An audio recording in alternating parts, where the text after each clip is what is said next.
Ivoiriennes, Ivoiriens, mes chers compatriotes, la décision de me présenter à la haute charge de notre pays,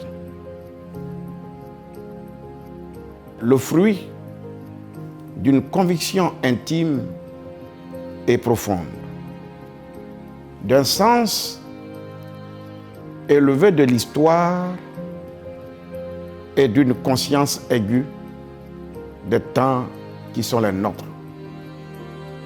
Pendant des années, j'ai fait mon apprentissage politique. J'ai fait des fautes, comme tout le monde peut en faire. Mais je ne crois pas avoir été jusque-là indigne de ma citoyenneté ou des fonctions politiques que j'ai occupées. Les responsabilités qui ont été les miennes m'ont fait pleinement mesurer les défis de notre temps. Et toutes ces vies m'ont conduit donc à cet instant. Mes chers compatriotes, la Côte d'Ivoire est le pays dans lequel je suis né. J'y ai grandi. C'est ici que j'ai mes racines. J'aime passionnément la Côte d'Ivoire, ses traditions et surtout son formidable potentiel de développement. Notre nation est jeune et aujourd'hui, 2 Ivoiriens sur 3 ont moins de 25 ans. Il n'y a de richesse que d'hommes. Et notre jeunesse est une promesse. Un trésor en devenir. Seulement, notre jeunesse est bridée, empêchée. Et face à leurs cris de désespoir et de détresse, les vieux partis détournent leur regard et préfèrent se concentrer sur leurs vieilles querelles.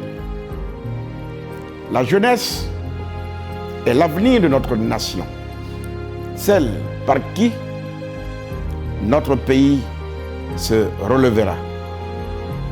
Je serai le président qui permet donc à la jeunesse de prendre son destin en main. Qu'on se comprenne bien. Je ne reproche pas aux autres candidats leur âge. Ce que je leur reproche, c'est plutôt l'âge de leurs idées. Après 30 ans à se partager le pouvoir, quel est le résultat?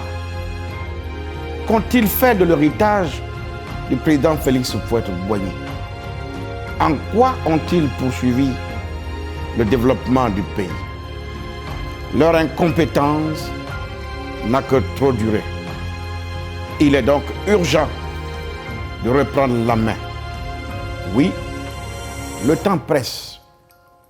C'est vous, jeunesse de Côte d'Ivoire, qui devrez donc accomplir ensemble toutes les tâches qu'ils n'ont pas voulu donc mener à bien. Une éducation garantie pour tous. La fin des privilèges de caste et l'avènement d'une véritable méritocratie. La prospérité par le développement d'une agriculture moderne et d'une industrie nationale. La redistribution donc indispensable des gains de la croissance et surtout la paix entre les enfants de la Côte d'Ivoire.